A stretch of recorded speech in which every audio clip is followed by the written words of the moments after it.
26 ইঞ্চি বক্তা ওয়াজ করে, ও না জানে কোরআন না জানে হাদিস। মানুষ দেখতে যায় যে খাটো বক্তা, তো খাটো বক্তা দেখতে যাই। এটা কিয়ামতের আলামত।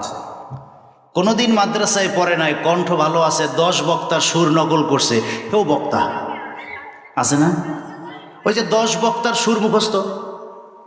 আমরা আসলে কিসের পিছনে ঘুরছি?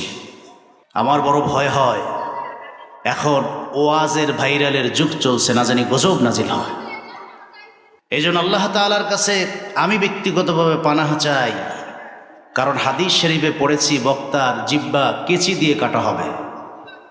বানিয়ে বলেছে, ভুল বলেছে, মানুষকে হাসিয়েছে, মনোরঞ্জন দিয়েছে, না হেদায়েত না তাকওয়া না খোদাভীতির কোনো কথা নাই।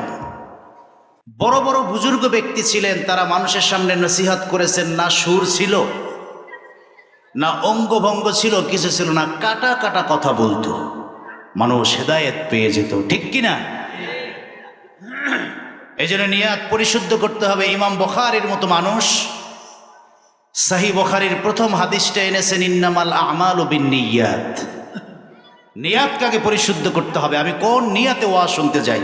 আমি কি বক্তা দেখতে যাই, না চেহারা না সুর? সারা রাত ওয়াজ শুনছে, সকালবেলা জিগাই কি শুনলা, কাজে শুনছি তো, যেই কণ্ঠ, তো ওয়াজ কি শুনলা যে তা তো মনে নাই।